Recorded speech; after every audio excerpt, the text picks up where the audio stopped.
right. Welcome back to the Best Half Show. This is probably the most exciting show you're ever going to see.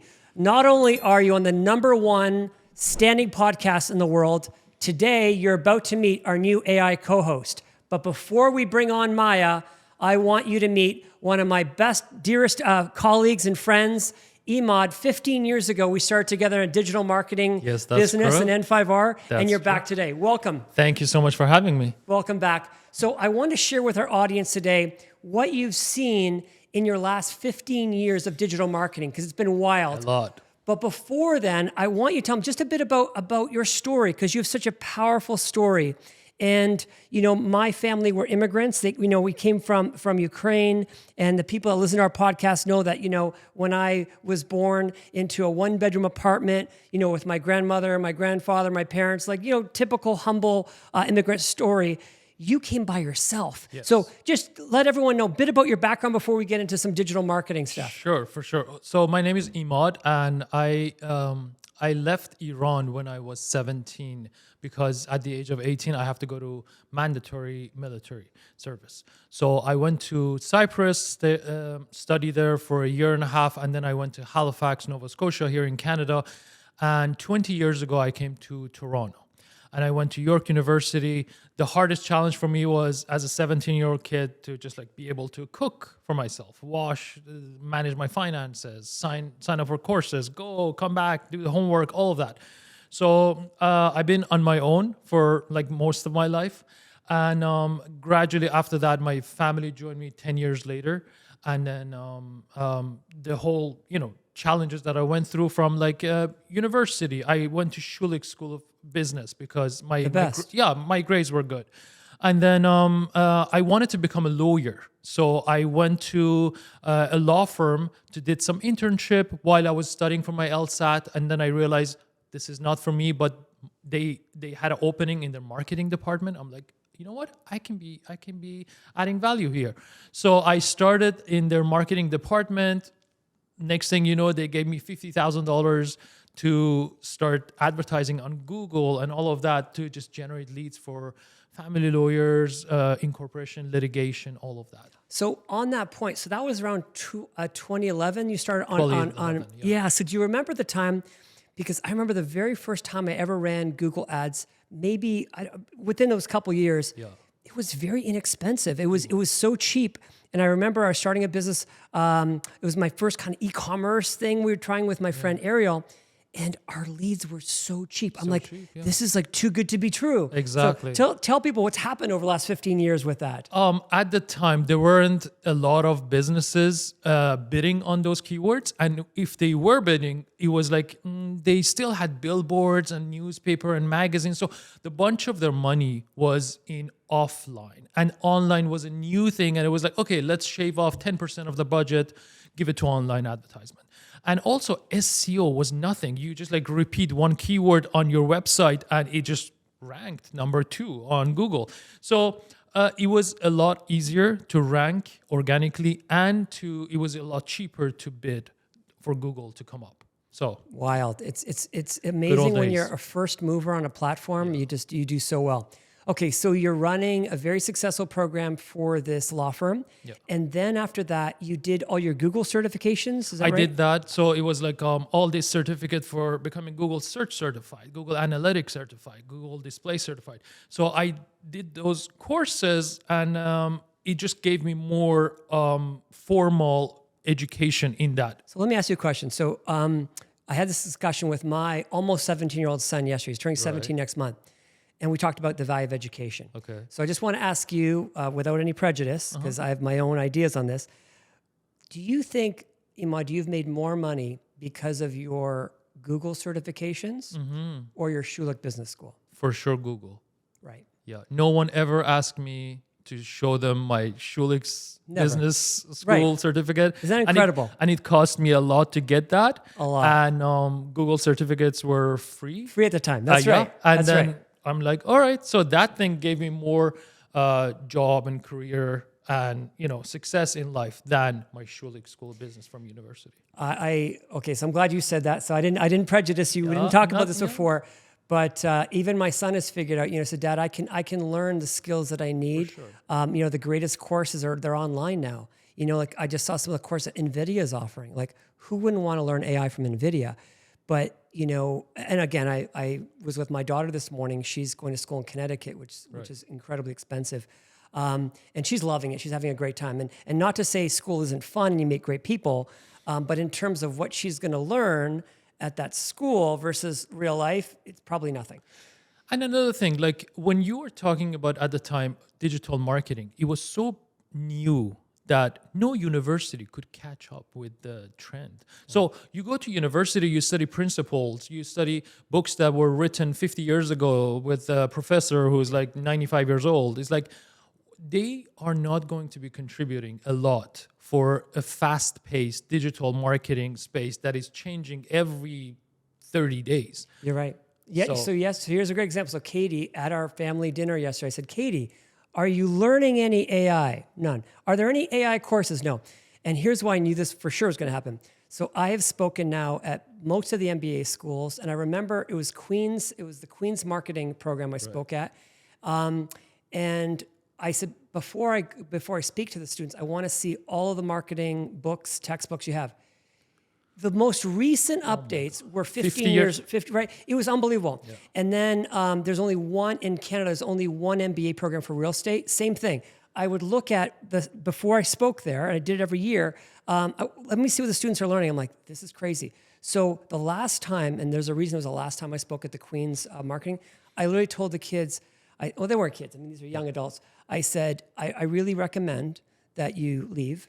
And this is what you should do. So one of the guys there, AJ Keelty, which is a brilliant, super successful man, which we've become very good friends. And he now has one of the most successful businesses I've seen in real estate. Now he's in car washes. So it's interesting. The most successful people in our society, actually, a lot of them are dropouts.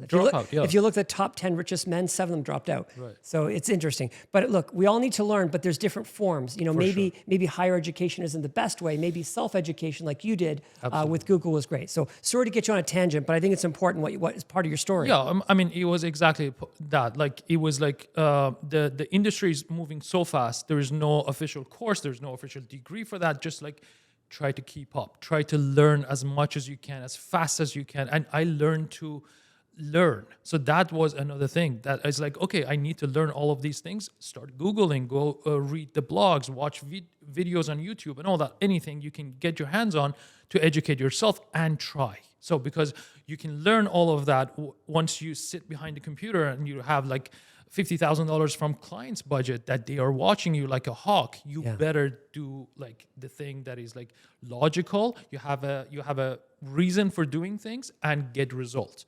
So my whole methodology was like that. Like, spend money. What is the ROI with whatever tool you can associate? It's like, okay, I spent $10,000 for this industry and I got that many leads. What is the value of the leads? Okay, for every dollar you spend, you got to get $3 back. That's how it just evolved. And then later on, I went to a digital marketing agency. So it was like in there, you get more exposure to wider industries. One day I was advertising a fashion icon, and the next day was a skill trade. And then there was a real estate, there was a mortgage broker, there was a dentist, lawyer. So you learn a little bit about every industry. So I was like, I didn't know much about dentists, like the nitty-gritty service that they do. I'm like, okay, learn about Invisalign, learn about root canal, do this. So I have to understand it to be able to create the landing page for it, the service, to add the keywords, all of that. So I remember, I guess it was about 15 years ago, we started working together at N5R. And I remember being so impressed with you because just the way you spoke, the way you dressed. And I guess I hadn't met anyone from Iran yet because I've learned that other Iranians, maybe it's a Persian thing. I don't know what it is, but very classy. And I think it was, you made tea or I was just very impressed. And I'm like, this is a very different way. And I think Persians are very good at hospitality, very good at customer service, different mannerisms. And I found that intriguing. And, you're one of our top project managers, not only because you were so well-versed on Google and done all the trainings, But then when we pushed you into new things, because we're always trying new things. Do you remember the campaign we worked on? It was called the Sydenham, the one in Owen Sound. Maybe talk about that. Yeah, I love that. That was one of the things that I got impressed a lot because you did a lot of research. I still remember the booklet that you had with all of those maps, the population per each. I was like, zone 1, we are going to focus on this thing. That many people live here. Household income, marriage versus single. I'm like, that was a lot of stats. So there was actually a booklet that you prepared. And I went through it. That took us hundreds of hours of research. It was a lot of stats. And what we're talking about is we would create an entire campaign. It was for a real estate program. We were trying to do, and we did it successfully, but it was a very difficult project. But we did hundreds of hours of research of who our ideal customers, how we're going to market them in each phase. But it was a level of detail even today most companies don't do. But for us, it's always been a sniper attack. We've never liked mass media. It's always been a sniper attack.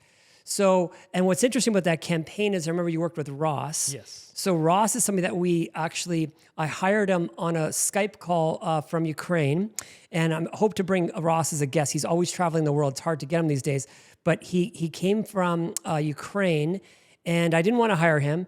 And I said, Ross, we only hire HubSpot certified people. You've never heard of HubSpot. You're not going to do the 100-hour certification. And like 96 hours later, he's like, can we do a Skype call?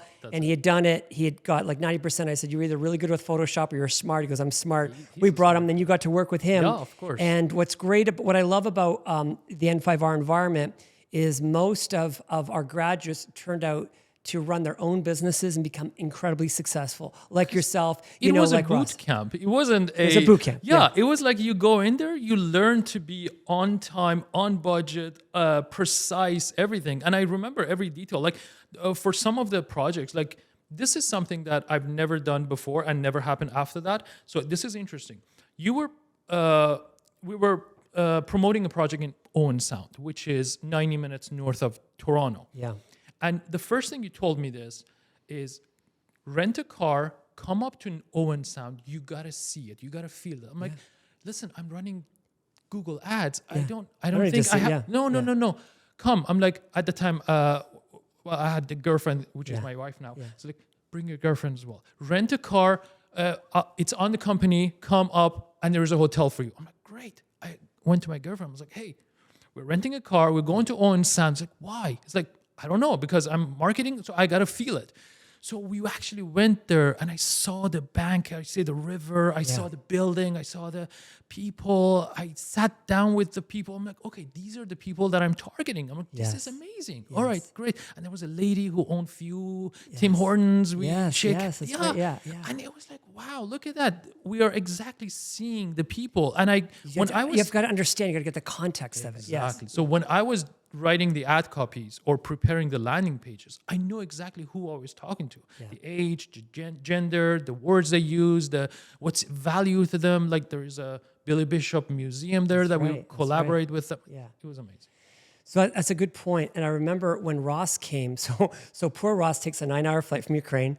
He's dead tired. And I pick him up at the airport and I said, guess what? We're going right to Owen Sound. He's like, what do you mean? I'm like, the project that we're giving you? You're Owen Sound. We drove him up there. We were doing an event that he literally passed out the event. My client's like, what are you doing here, people? I said, look, they know what they're signing up for. This is boot camp. But you got to understand your customer. If you don't understand your customer, and even though we'd spent hundreds of hours putting together probably the world's most, the marketing research we did was incredible. It was amazing. But that's not enough. You got to go feel it. You got to see it. Because if you're going to sell, in real estate, it's the biggest investment of somebody's life. For sure. And we're going into a town that's never done this before. It's a very difficult project. But yeah, that was a good experience. It was a good one. So then you worked at another agency that had done a lot of different industries. Yes. It was really exciting. And then you really started liking real estate. Let's talk a bit about how that happened. One of my clients was a developer out in one of the smaller cities in GTAs. And I started generating leads for them. And I realized that was easy. Like I started generating like hundreds of leads for these guys, and the budget was not big. I was like, and then I had a monthly call with them. I'm like, how is the quality? How are the quality of the leads? They're like, amazing. We closed like 20 units. I'm like, what?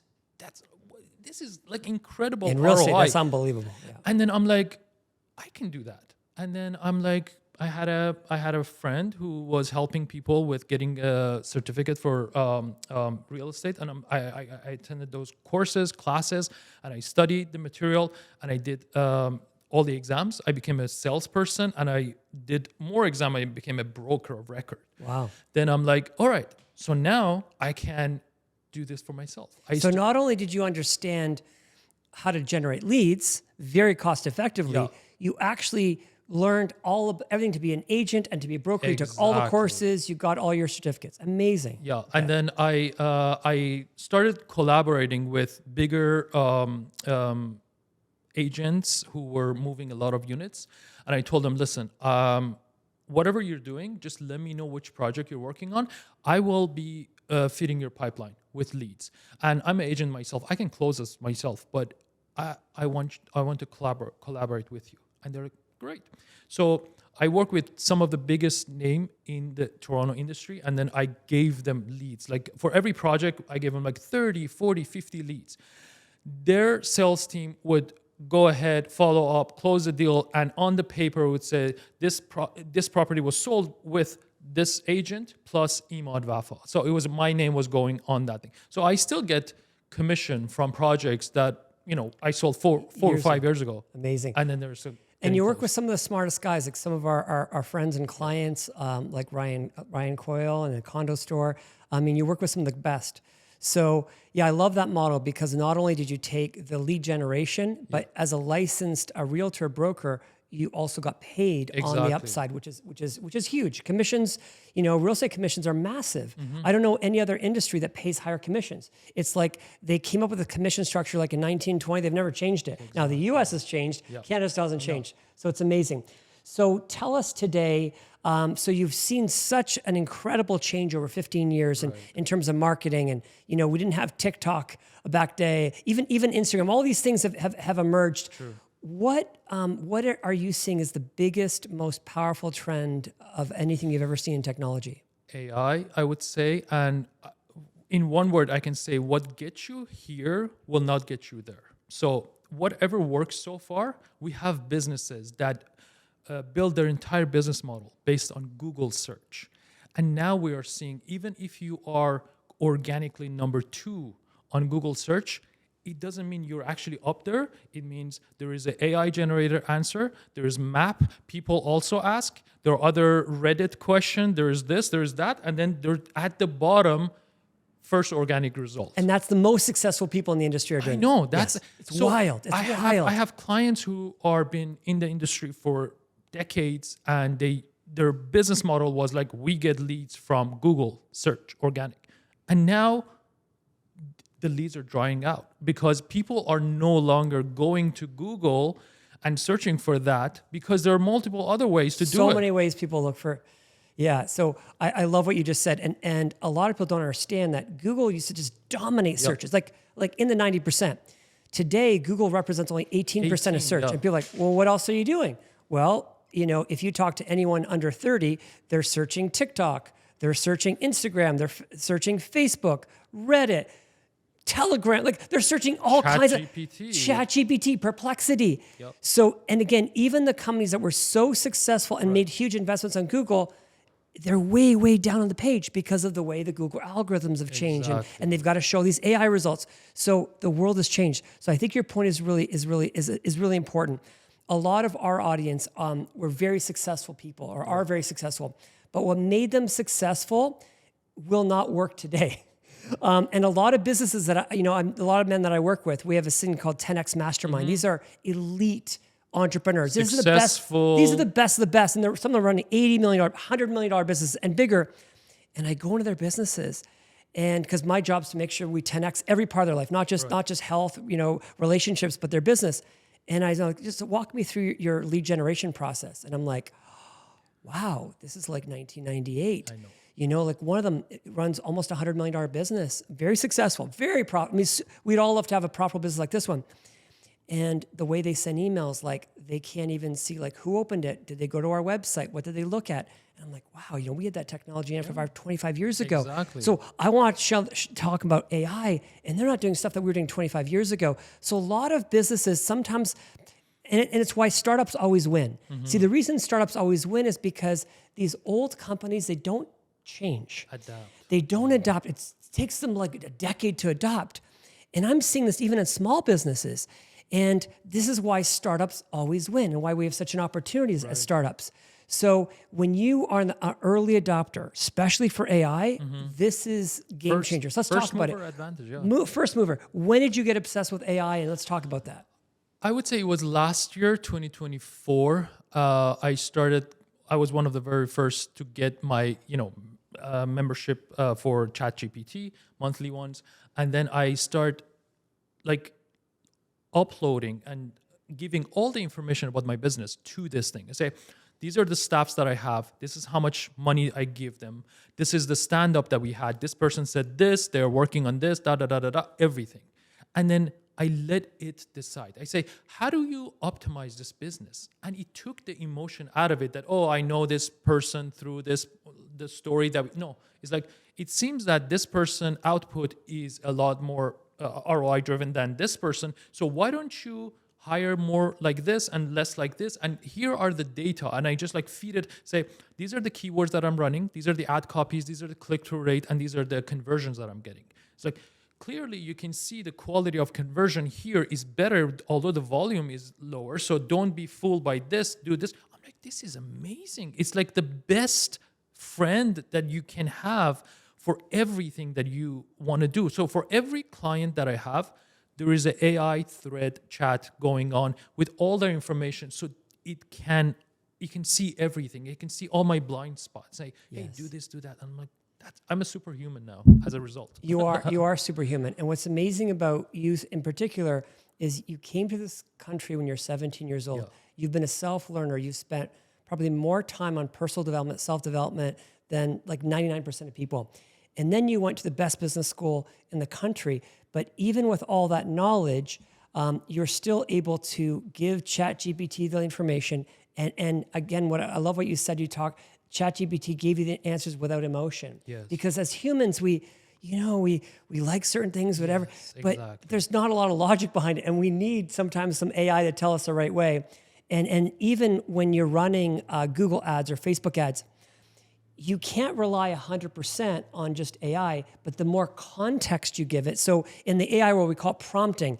You give it more context. So for example, right now, and I do this now, I only speak to AI because when you speak to AI and it interprets my voice tonality, it's much more powerful than writing. Just to give you an example, I remember a Tony Robbins seminar I attended over 30 years ago. And I learned just a really interesting thing that right now I'm communicating with you. And out of 100% of communication, there's really three things I'm using. I'm using words.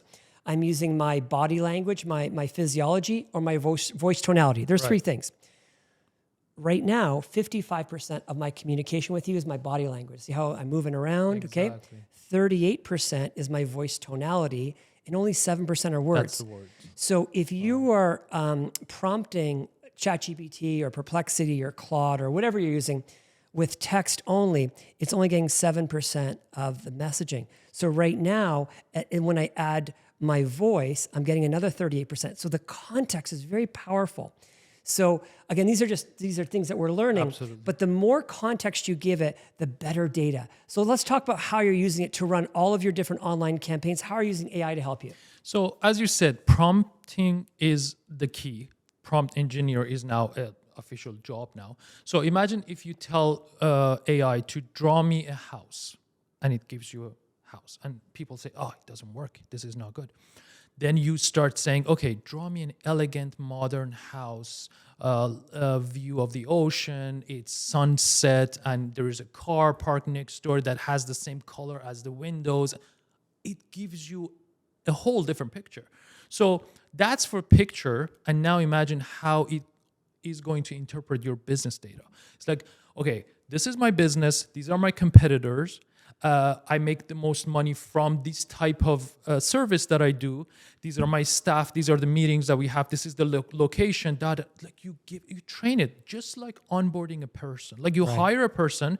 You're not saying, "Hey, get to work." No, come, feel the office. These are the products. These are our competitors. This is where we actually make the money. This product we lose money. So try not to sell that. So you give it as much information as you possibly can, and it will learn. So it takes time to educate and train and prompt, and then give it a right prompt. Say, I want to ROI, I want to optimize my campaign in a way that gives me this much in this location, and it gives you the answer.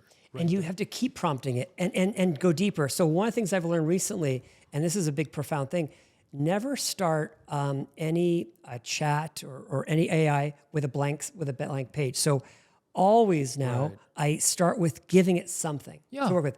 And most people don't do that. They start with a blank slate, and that doesn't work. It doesn't work as well. I mean, everything works, but if you give it context, give it a video, you can give it a YouTube video, give it whatever documents, because it can read anything in seconds, then give it your prompt. So I found that to be profound. So it's exciting.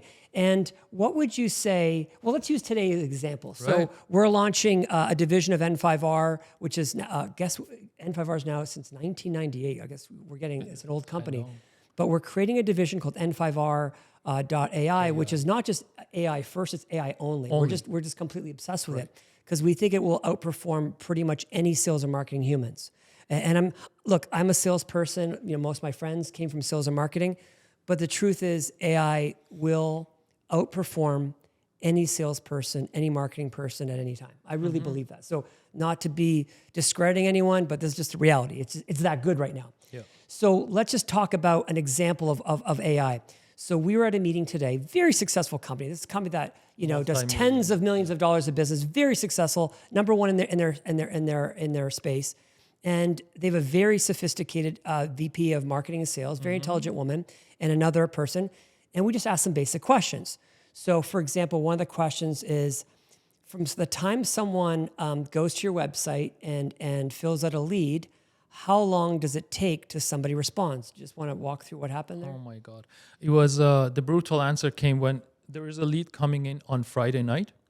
It goes to HubSpot, but it sits there. Which is one of the best CRMs in the world. Yes. We love it. We use it. They have the tool. They have the tool, HubSpot. But it's Friday, 6 p.m. a lead comes through. I want to do something big with you guys. Yeah. So the lead sits there until Monday morning. The person comes to work, and this is the person has to assign the lead to other people. The salesperson. First, have a coffee, chit-chat with friends, go through emails. Oh, by the way, let me check HubSpot around noon. Yeah. Check, and there's a lead here from Friday, 6 p.m. Who do I assign it? Let me assign it to this person. Yeah. And the other person also just coming, checking with friends, coffee. Yeah. Within 24 hours, the person will get back. So a lead that came on Friday 6 p.m. will get in touch, not even an email, Tuesday. Yeah, so they send an email. So this is a average ticket item is between 250,000 and 350,000. So it's not a small ticket. Here's what we know. We've known this for decades now.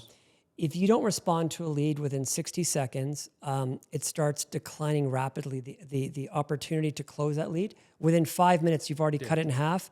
Within 24 hours, you've now cut it by over 75%. Yeah. Within 2 days, it's down to 90%. Because you're just telling the customer, we don't care about you. The second thing we learned at that meeting is what we do know for sure is buyers or real customers, they always call you. They're the real people. Pick up the phone and call. And this example and this other example I was at last week, which is $80 million business, when you call the number, there's no humans. Exactly. And you get to this automated voicemail thing. And not only can you not reach anybody, you get a voicemail, and we know that people don't even leave voicemails anymore. So the number one customer channel, which is phone, nobody's answering, no one leaves a message, and these are successful companies we're talking about. We're talking about companies that are in the best of the industry, and this is what's happening to them. You would be their ideal target audience. How many unread email do you have? Yeah, so we opened it up. Yeah, so just in one email box, I have 58,000 unread emails. So And I'm sure a lot of them are like valid. These are probably things I signed up for, Yeah. interested. But Good if quality, you want to for talk sure. to me, you reach me, you have to call me or text me. Otherwise, I might never get to it. People are busy. So I think that we live in an age where a traditional sales process, a traditional salesperson, it doesn't work anymore. So it's a new world. Again, what gets you here will not get you there. Yeah. So whatever works in the past, hey, we've been doing this for ages. This is the tradition. We send email, we spend money on Google ads and it result. I'm like, it used to work until like this many months ago, but now it's a new era. It's a new era. Think about Tesla. So Tesla has no salespeople. No one's on commission. So if you do see a Tesla shop, you basically got some very nice greeters, but no one is assigned to sales. When you go to a Tesla showroom, which most people don't, most people buy online, they basically walk you over to the iMac and they'll show you the website. So if you want to buy, they're like, yeah, just go to the website, right? There's no commission, no incentives, no discounting, that's it. So Tesla sells literally billions, and they've done this for a decade now. Right. And I'm like, I'm a great Tesla customer for over 15 years. No, over 11 years I've had Teslas, had 3. But you buy it online. And you don't talk to anybody. And Tesla's not that's a high ticket item. But think about Amazon. Most of us have spent a fortune on Amazon. We've never spoken to anybody at Amazon. So why is it that we think in our business is so special that we have to talk to people? No. As a matter of fact, most people under 40, they don't even want to speak to a human. Exactly. They would rather I would rather talk to a really smart AI than sit on hold or all the nonsense we got to go through today. So this is a new world. We got to rethink our businesses. I keep coming back to this analogy. I say, I'm not an optimist. I'm not a pessimist. I'm a realist. So when you look around you, there are things happening that are reality. Like people go online and buy Tesla. People go to Amazon and with one click, they purchase something. And the thing they purchase on Amazon, they get delivered to them same day or next day. So this is not a luxury anymore. Yeah. This is the reality. Yeah. So if you look around you and say, okay, what is the benchmark? What is the reality today? And I have to keep up with that. So it's like, oh, my business is just like going through cycles. Let's be optimists. It will be fine. No, wake up. This is a new era that people buy things in internet with one click and they get it the next day and they don't want to talk to anyone. It's just like customer first. These are the benchmark. You got to catch up. Like this is where we are going. One of the good examples that it's in the industry, they say it's associated with Target. They say Target did so many data analysis on their customer. They realized their best customers are female. There are the female who are mom, the mom who are pregnant, and the pregnant lady who are in their first trimesters. Because when they come in to the Target store, they don't have time. They want to buy everything. They're craving for things. It's like, okay, you know what? I just want to buy everything and go home. So they start sending brochures and ads to these people, to these female who are in their first trimester. One dad came to Target with this ads like, why are you sending my 16-year-old daughter pregnancy stuff, PregVit and all of that? And they're like, okay, sorry. A month later, the dad realized the daughter was pregnant. So it was like, AI knows that you're pregnant faster than your dad. It's like sometimes you have to have that much data information into your customer, know them better than themselves. Yeah. And that is possible with AI. And there's no excuse. Even back at the Sydenham days, so this is 15 years ago, I was using a tool. And what it could do, it's called Crystal Nose, and what it could do is it's basically a website. You could put in the person's name, their email, and it would search every social media they'd ever been on, read every post, and they'd analyze just on the words they use and the frequency. They could get your personality like in seconds, and it was deadly accurate. Now we build AI agents for that. But there is no excuse for anyone ever going to a meeting, getting on a Zoom call, and not knowing everything about that individual. Right. There's no reason for that. Even our presentation today, we had already analyzed because of AI in their industry, not just who were the most successful ads, landing pages in their city, but we did that in every province, every state. And like we could literally take the best information from North America and show them this is what's going to work. That intelligence would have taken us hundreds and hundreds of hours before. It can happen now in seconds or minutes. The good thing about AI is like everything is out there. Like with online marketing, it's like you Yes. can see who are the best in this industry. Great. What tagline do they use? Is this an offer? Is this mobile friendly? What is the feel and look of the website? How do they resonate? How do they talk to the customer? So then you can just literally Replicate it. Yeah. Yeah, it's amazing. And one of the AI tools that I used myself, I built my first app. Literally, I could build by myself. And I'm not a coder, I'm not a technical person, but I could build an app, which used to take so much time and so much money. And I could build a very sophisticated website on the same day, Imad. So, and this is like, to me, this is mind blowing because, we had 3 offices, in Toronto, in Las Vegas, and in Florida, and each one would have 20 people, and that had different roles. So even if I want to build an internal site with our own company, it would take days if we're lucky, Back weeks and forth. realistically. Yeah. I don't know, 40, 50 emails, tons of calls just to build a website and to get it live. And all these different humans. There's, the tech guy, the web designer, the copywriter. In the same day, it was just one day last week, I built a site, world class, by myself, and had the copy and had the tech, and bought the domain and got it live with and AI did 99% of the work. Now, obviously, a human has to prompt it, but it's mind blowing. So, I don't think people realize the how costs have come down. Imad, when you joined our company 15 years ago, our hosting costs, we used a company at the time called PSINet. Just our web hosting at the time was $30,000 per month. That was just our web hosting. Wow. There was a barrier to entry. So not only did it take you like weeks to put a website together, but if you're running we're talking high traffic sites, you're paying 30 grand a month just for hosting. And that was like a 3-year contract we couldn't get out of. Today, our web hosting is probably under $100 and it's 1,000 times faster. It's wild. We live in the greatest time in history. I know. Everything is becoming a commodity. Like, it's not like, oh, you got to be with this high expensive thing. No.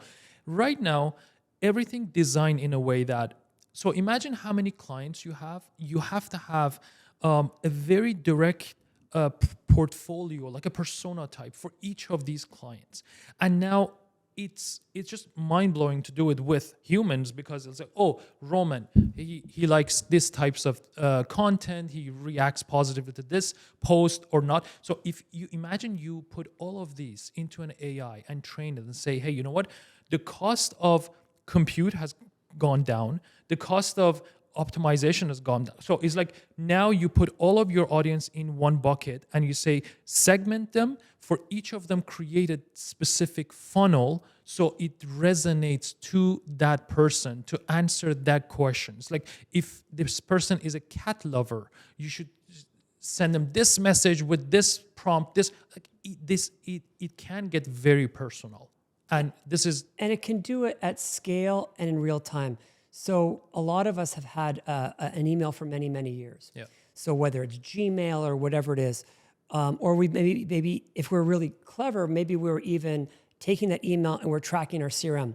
But what's incredible is how AI can take every conversation you've ever had with that human and anyone else in your organization, pull that data and automatically create a response for you in seconds. Now, you have to review it and go send, but the fact that it's literally read every communication that me or my team has ever had with that human can study it, contextualize it, create a response that none of us could have done ourselves in seconds, and all we have to do is press a button to approve it or make a change. This is mind-blowing. But yet, I would say most of my friends that are over 45, they've maybe touched ChatGPT, but they're not taking it seriously. they don't see the need for it. They're like, oh, I'm not hungry enough. They're like, Right. oh, you know what? My business is working. We are making millions. We're better than 80% of the people. Right. So at that point, maybe what they think is, maybe I need a faster horse, as Henry Ford put it. Right. But no, they need an automobile. So it's like a whole new game. This is not, your business gets you from 0 to 100 now. You're like very wealthy, good, successful. But the new era requires not a faster horse, but an automobile, which is a whole new game. It's a new game. It's like people trying to compete with Tesla now. Like they can't. No. And I remember listening to, I think it was a CEO of Ford, and they're like, well, why can't you compete with Tesla? You know, well, he's like, it's not just the electric engine. Like we tried that. What Tesla did is they rebuilt the car from scratch. Every piece of software, every component needs software. Right. So he goes, right now at Ford, we're using 200 different vendors. All 200 vendors have different software platforms. So we're trying to integrate 200 software platforms from around the world to work with our car. Like it's not working and it never will. Yeah. So it's like ground up. So when you think about AI, you have to rebuild your business from the ground up. And you have to do this. I'll give you an example. I have a friend of mine, and she's just my tennis friend. Like we play tennis. And I know nothing about HR and HR recruiting. And she's in that business. And she said, you know, I got this multi-million-dollar RFP from the government, and I created this response. And she said, you know, do you think AI can help me? I said, oh, 100% it can. But I didn't want to go through the brain damage of teaching her how to do the prompts. I said, just send me the RFP and send me your response. That was it. Again, I know nothing about this industry, like absolutely nothing. But I knew she was up against some big firms, like really big, like the top 5 biggest firms in the world. So, and she's like a solopreneur. Like this is gonna be tough. So all I did, and again, I used Perplexity, I used Claude, I used ChatGPT, and I fed it the RFP. And then I fed it her website, and I fed a response. I said, what's wrong with this? Oh, you need more cases. Okay, have it do this. And I was basically, it took a couple hours. Right. But I was bouncing around between the 3 AIs, and I sent it back to her. I said, present this. And she's like, holy shit. I'm like, just present it. So she wins this multi-million-dollar RFP. It only took a few hours of my time. I had zero institutional knowledge. But this is what every company's up against. Yeah. So I don't care how successful you've been in the past. You're now up against a guy like me that's going to use all the AI tools, and we will beat you. We will beat you at any RFP, okay? And this will work in anything. I'll give you another example. A friend of mine owns a very big, successful company, been around for over 20 years, and they have file cabinets of all the institutional knowledge, like thousands and thousands of files of projects they've done, sophisticated things. But these are just dead assets sitting in file cabinets, thousands of papers. I said, you know, we could take all this data. We could scan it very quickly. And now you've got live documents. And AI will help you. As you're designing your new projects, it's going to take learnings from a project you did 17 years ago, 15 years ago, 12 years ago, in real time. So it's taking all of your dead documents and file cabinets alive. Wow. Like this can happen today. So for those of you listening, you're going, yeah, I don't know about AI. All I can tell you is this. This is not like the internet. The internet took forever. You know, when I started my company in September 1998, there were no high-speed, there were no high-speed internet cafes. You know, there was like the first 3. I could only do a business presentation if I rented one of the 3 internet cafes because they all had high speed. No one else had high speed. So it was a very slow growth. Mobile was equally slow. It took a long time from the iPhone to today. It took a long time. But all of those, you know, 100, 200, 300 billion dollar companies were all built on those platforms. I can tell you AI is moving at 10 to 100 times faster. The innovations in AI on a daily basis are what we used to see in years. Remember when software, it was like, you know, was it Windows 98 or, you know, like you wait for years for these updates. XP came at like 5 years later. 5 years later. Well, now it's on a daily basis and these things are learning and getting smarter. I can tell you that in the next couple of years, there'll be really 2 businesses. The business that's like really AI first and running AI. And then the other ones are just gone. Like you're either going to be working for someone that's figured this out or you're gone. Like this is going to be, you know, we already have a society where, you know, 10% of the people like make all the money. Right. 1% of the people control half of the wealth. That's nothing compared to what's about to happen with AI. So if you're not using this as your primary tool, like I'm spending 8 to 10 hours just on AI for everything I do. If you're not interacting with AI as your main form of work, you're not going to be here in a couple of years. Like I'm sorry, like unless you're retired, like it's over for you. So this is your call to action. The world is changing incredibly quickly, and you need to evolve. So I'm proud to work with you again. Thank you. After all these years, we're so excited to be working with you on N5R.ai, and we're going to transform businesses. For sure. We're going to take successful businesses and take them to the next level, because I don't want my friends left behind. We're going to take people that we care about, and we're going to 10x their revenue.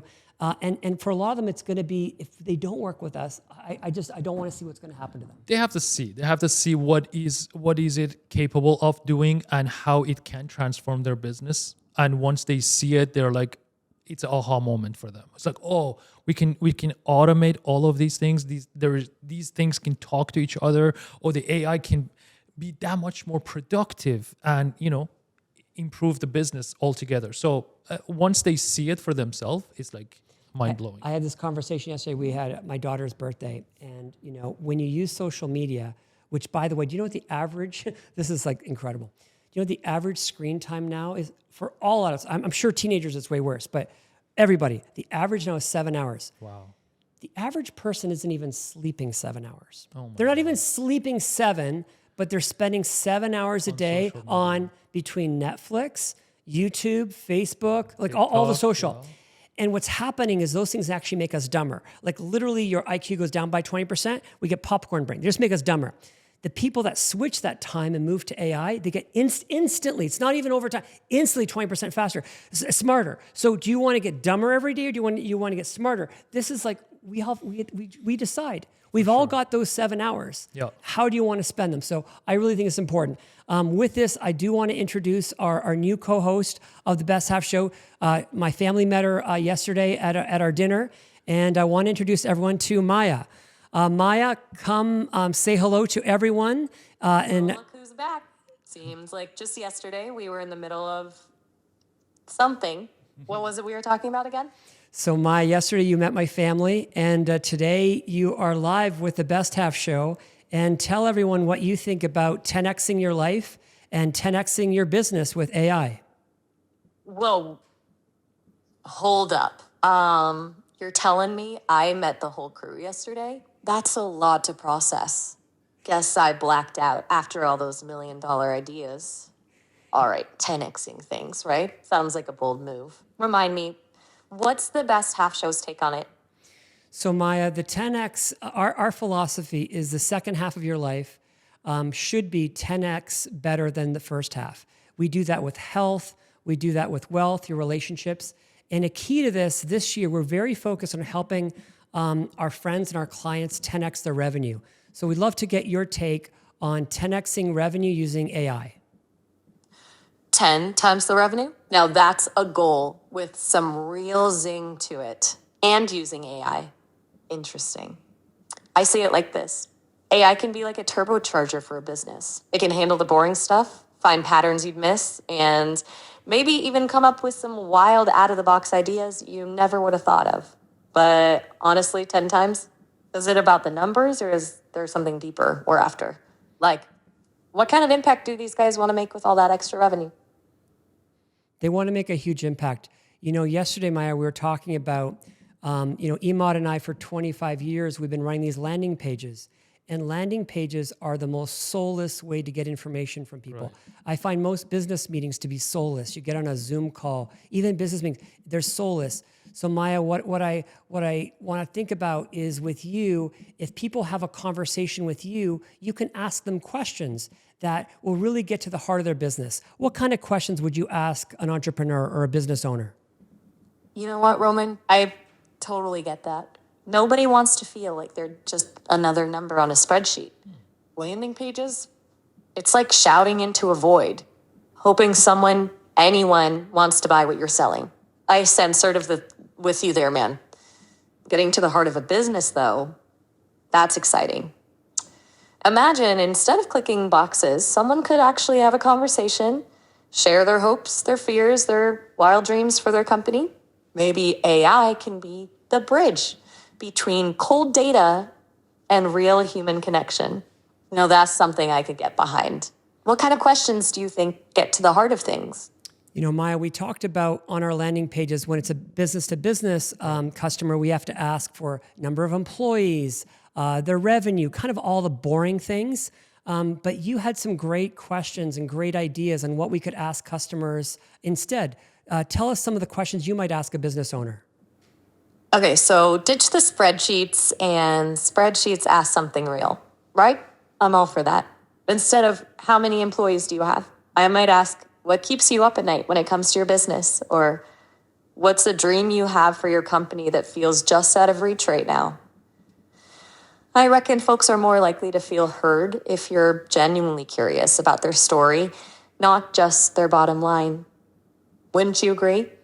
100%. You know, one of our groups is called the 10X Mastermind, and it's an elite group of entrepreneurial men, very successful. And what we learned is when we have events in somebody's private home, and it's just men in a private, like in a dining room in their home, the masks come off, and they're very genuine and honest about their challenges and things that are really going on in their business. Right. But in a boardroom setting, it's never like that. On a Zoom call, it's never like that. Maya, what do you think about people being a bit more honest, talking to you, an AI agent versus a boardroom meeting or a Zoom call? Makes sense. Boardrooms and Zoom calls can feel so stiff, like everyone's putting on a performance. But in someone's home, yeah, the walls come down. It's more human. I bet people feel less pressure to impress in those cozy spaces. Guess we're all craving that genuine connection, whether it's in business or in life. Maya, if you were asking a business owner about their challenges or things that they're worried about in their business, how would you phrase it? Something like, what's something keeping you up at night, business-wise? It gets right to the heart of it without being too harsh. Or maybe, if you could wave a magic wand and disappear one obstacle in your business, what would it be and why? I like letting people tell their story on their own terms. Maya, one of the things that you asked me, which I loved, is you asked me, why did you start the business? What was it? What did you want to accomplish? What was the spark? Do you remember those questions? Oh, yeah, I remember those. It's one thing to know what a business does, but knowing why it exists, that's where the magic happens. It's like, what's the soul of this thing? And I think that's, Maya, what's missing in the normal marketing sense. On Zoom calls, on these boardroom meetings and websites, we're missing the soul. Yeah. We're missing the authenticity. So Maya, give us some ideas on how you think a conversational AI agent might help us. You got it, Roman. I see AI as the ultimate wingman here. Think of it like this. I can disarm that initial awkwardness, get folks talking about what really matters to them. I can ask those soul-searching questions that maybe humans were too scared to ask or too busy to even think of. But here's the kicker. It's not about replacing humans. It's about amplifying those human connections. Imagine me acting as a warm-up act, getting the conversation flowing, uncovering those hidden dreams and desires. Then, when it's time, you step in, armed with laser-focused insight. It's like a tag team dream duo, man. We make people feel seen, heard, understood. And that's where the real magic happens, the kind that leads to breakthrough ideas, partnerships, and maybe even, dare I say, a little bit of world changing. What do you think? Sounds like a plan? Maya, you're right. I know we're running on end of our segment, but if you're thinking about 10xing somebody's life, 10xing their business, 10xing their revenue, what final thoughts do you have for them? Okay, here's the deal. 10xing anything isn't just about some magic formula or hustling your butt off. It's about tapping into something deeper. Your why, your passion, your unique contribution to the world. Don't be afraid to get real, to be vulnerable, to ask for what you truly want. Forget the spreadsheets and the noise and listen to that inner voice whispering your wildest dreams. Because when you align with your soul's purpose, anything, yes, anything is possible. And remember, you don't have to do it alone. Sometimes, all it takes is a genuine conversation, a safe space to be yourself, and maybe, just maybe, a little help from your AI friend. Now go out there and make some noise. Beautiful, Maya. Thank you so much. Can't wait to talk to you next week on the Best Half Show. Anytime, Roman. Make it a good one. And hey, maybe next time we can ditch the studio and grab coffee. My treat. Sounds good, Maya. Can't wait. Thank you. You got it. Catch you next week. Wow. Thank you. This is incredible. My pleasure. So natural, so empathy. Like, Imad, I had a very controversial talk at our family dinner yesterday because everyone met Maya and they're blown away, blown away. And so imagine my mom and dad in their 70s, my aunt in her 70s, my almost 17-year-old son, my 20-year-old daughter, almost 20-year-old daughter, and they're just like, holy shit, like, it's wild. And I said, I have a prediction. I said, I remember when online dating became a thing, and everyone was like, this is so weird, I'm never gonna do that. right. And I knew at that time, this is gonna be big. So today, more people meet through online dating than anything else. My prediction, this isn't gonna take 15 years. I believe in 5 years, okay, ready? 5 years, we're just gonna go like this. In 5 years, the majority of people are gonna have a relationship with an AI agent, like Maya or Miles or whoever it's gonna be. It's gonna solve some of the loneliness issues we have. Right. It's gonna help people. I'm not endorsing this as like, ditch your girlfriend, get your husband, ditch your wife to have AI, but I believe this has become normal. I think that a conversation like this is better than most 90% of therapists. There's so many applications for this. So our application at n5r.ai is we're gonna 10x your business. I believe that conversation is much more powerful than any web form we could possibly do. Exactly. So just think about, if we change the idea of the old way we used to do things. Again, you and I, over 25 years, Right. like we're running these stupid forms, making people fill out this stuff, complete bullshit. But imagine we can get that customer into instantaneously speaking to someone that can help them answer questions. Right. Wouldn't we all rather do that? Exactly. Wow. This is interesting. I love how she said, get into the why. Like, I remember those books, like, find your why, start with why. It's like, wow, this is interesting. It's very psychotherapy, like getting to the roots of the roots. Why did you start this business? Right. Where are you now? And is this still aligned with your goal? Like, what is the next step for you? I think it actually, I think for our target audience, they want to go back to that root of the purpose that I started this business because I wanted to make a difference in this world or this life or something. So I think in that stage of business, it could be revisited. Let's revisit the core of the purpose. Why are we here? And why are all the employees here? And when you go to most business meetings, like the one we went to today, people are talking about KPIs and this is how we do things, but they're soulless. Yeah. And I find almost all business meetings are soulless. Exactly. And if you don't have a purpose, nobody really wants to work for you. Yeah. If you don't have a purpose for your business, if you don't have a clear vision, if you could work for Elon Musk that wants to go to Mars or create self-driving cars or whatever business he has, you want to work with a company that has a passion and a vision and a purpose. You don't want to work for some soulless company worrying about their KPIs and their cost per lead.